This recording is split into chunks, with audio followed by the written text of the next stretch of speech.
I think the old bonsai master will cringe to see me how cut this.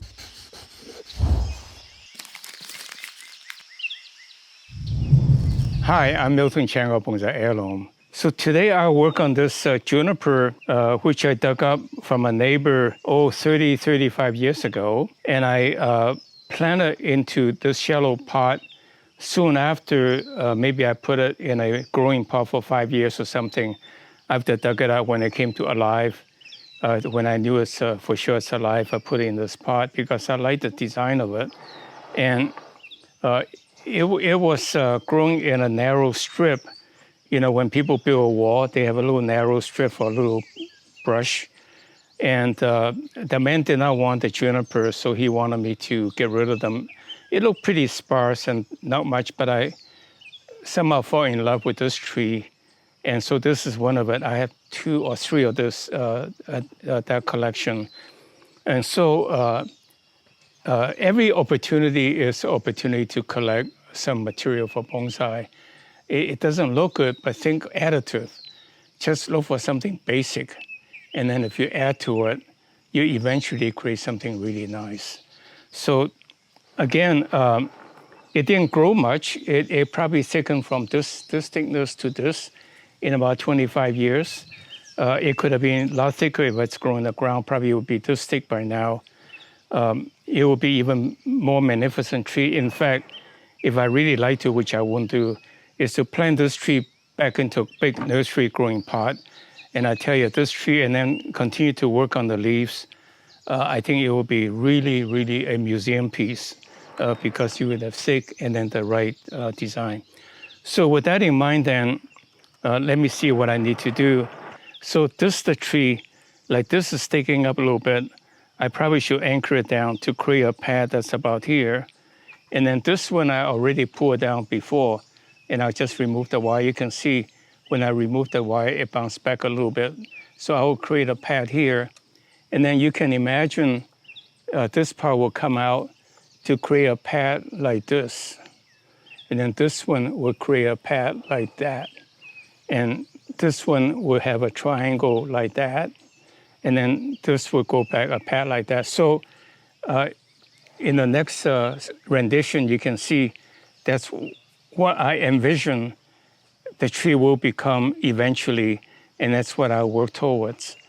This is actually a prostrata juniper, and it's a very well-behaved tree, and a lot of these curves are actually natural, so you just have to accentuate by cutting off the branch, the dead part, and let the green part grow. So with that in mind then, instead of the fine wiring that most bonsai teachers advocate, I'm just going to prune it, poodle it so if I want the pad ultimately to be there, the branches are here, I just cut it arbitrarily. If any something comes up, I cut it to form an imaginary pad.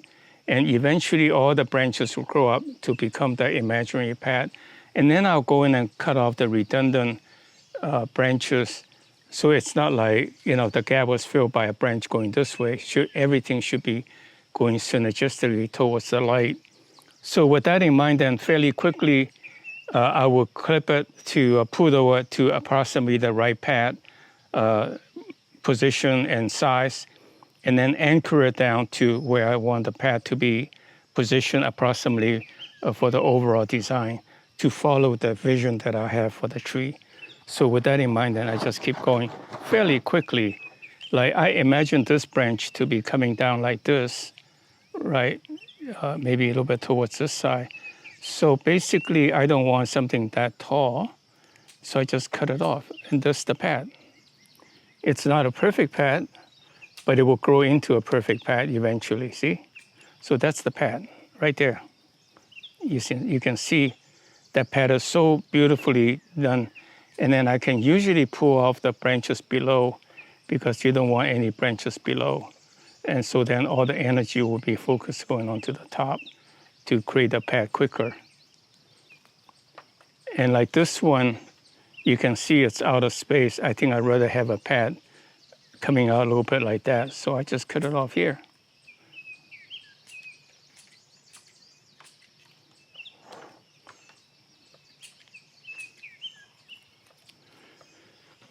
See, now you can see that's a nice pad. And if I pull it down a bit, that's it. You see? And then this one, it's part of, I guess it's all part of this. I would even say I probably don't need this part. That's too far out. In fact, I can make this into a chin.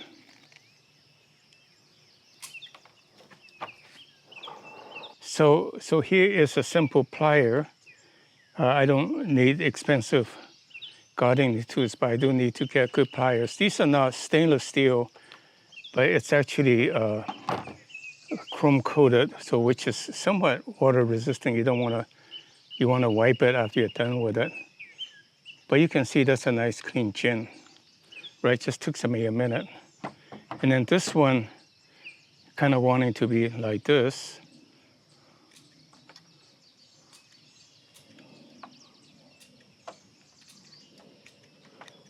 Well, this is not quite right yet, but I want it to be a pad that comes down like this. See? Okay. Now this one, the same.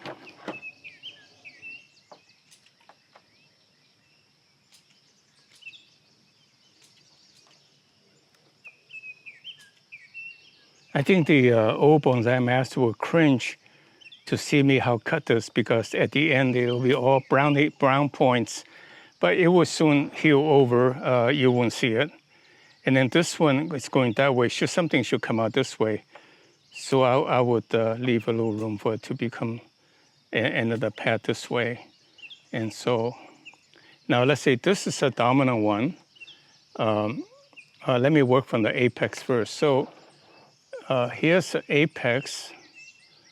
And unfortunately, this one is not very healthy. So you get rid of the brown ones, then it looks healthy. And so you have this one, the tree coming up like this. So the apex probably wants to be like that, right? I would say about like this. And then so I will probably wire a little bit of this, and then this one comes down. I think more natural going the other way, and then this one can come up to the front. So let me wire this a little bit, which I don't usually do, but sometimes it's necessary.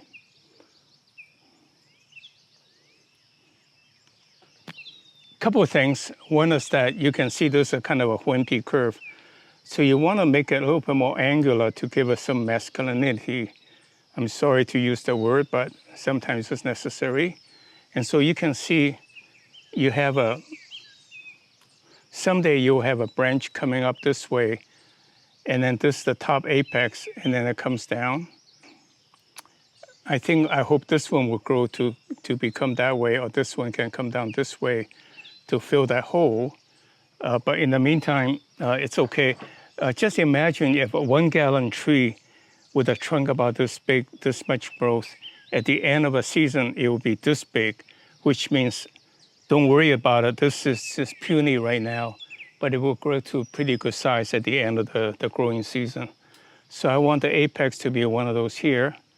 And then you see, again, I created the pad by cutting the top. You see, this is so messy looking, right? But if I pull off the bottom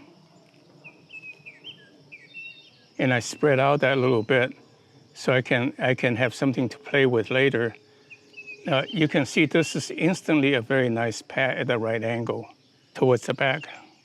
See, that's the pad. And then I just keep going. Yeah, I think this one will come out to be the right angle. And then this one, I think a little bit of this way will be good. So let me just not worry about that for now. This would be a pad. Going this way, I'll worry about it later. And I pull off some of the bottom. In about a couple of weeks, you will see this is a little pad. And let me go to the back.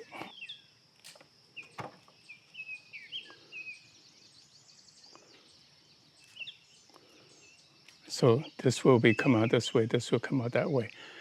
So then a lot of nice pad possibility So for example, if the pad stops here, and I would really want the pad this way, don't worry about it. It will grow out to that, fill that space in about 2 or 3 months.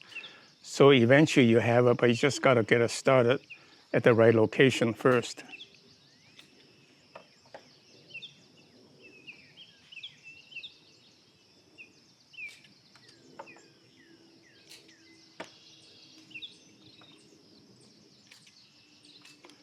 So this is just a start. The next time I'll work on it to get more details of the pads.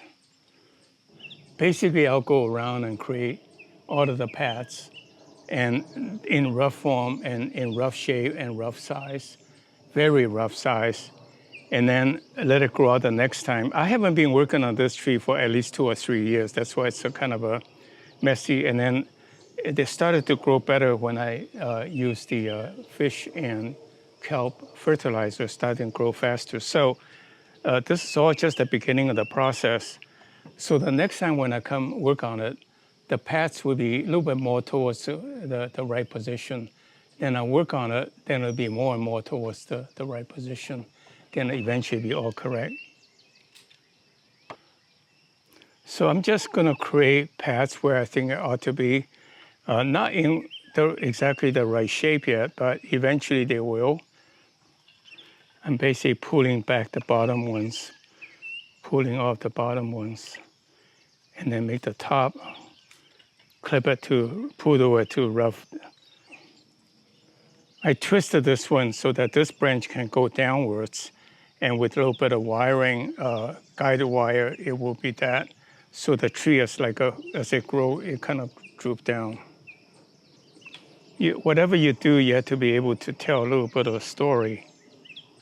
Well, again, I think this tree, I absolutely have to say it's a scrawny little juniper when I first got it. And yet, after working on it, it just looks better and better. So that's the nature of the bonsai hobby. When you get a bonsai, it doesn't look that great, but you just got to have a vision and then work towards that. And can you imagine the impact when your grandchild sees this tree and say, I love it, it's beautiful. You can say it's yours. I've been working on it for 30 years, and you keep it alive. And to me, that's one heck of a responsibility you place on the child to learn about taking care for things, and what an educational tool that is. Anything you don't like, just cut it off. Then what is remaining is what you like, is what you think is right, and that's how you eventually get it to what you envision it to become. So it's all about patience and vision, working towards your vision. That's what bonsai is all about.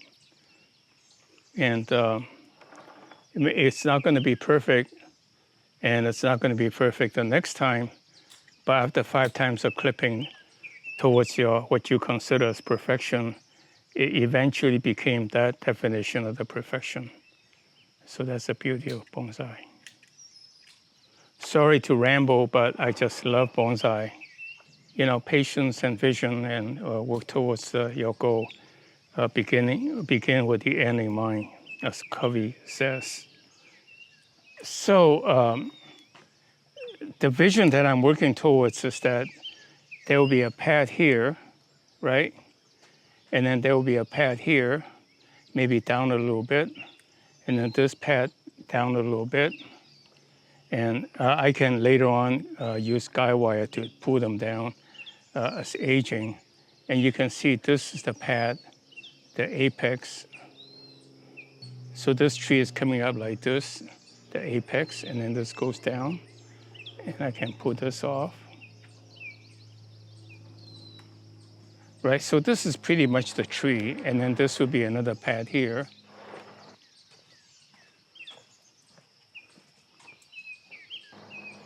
Look at that. I think it's pretty close to perfection in a sense of you want the branches are where it wants to be.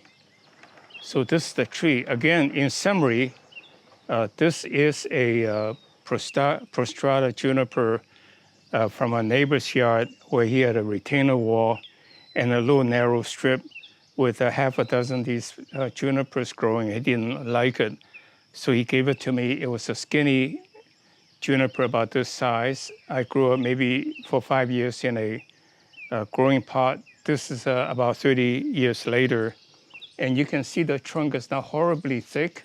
If it's in the ground or in a growing pot, it could be as thick as this. But if I want to, I can put this back in the growing pot and thicken this to about like this, and it will truly be a magnificent tree. It will be a classic tree. So sometimes you shouldn't put a tree in a bonsai pot too early because it will slow down the growth. And sometimes you can put it back in the ground to thicken it when you got the design done, and then you want it to thicken to make it a spectacular classic tree. That's what you do. So with that in mind, then I'm done with this tree. Thank you very much. I will give you an update every 3 to 6 months of this tree so that you will see how it progresses. It will fill out fairly quickly, and given that I'm giving it good fish and kelp fertilizer, it should green up very quickly.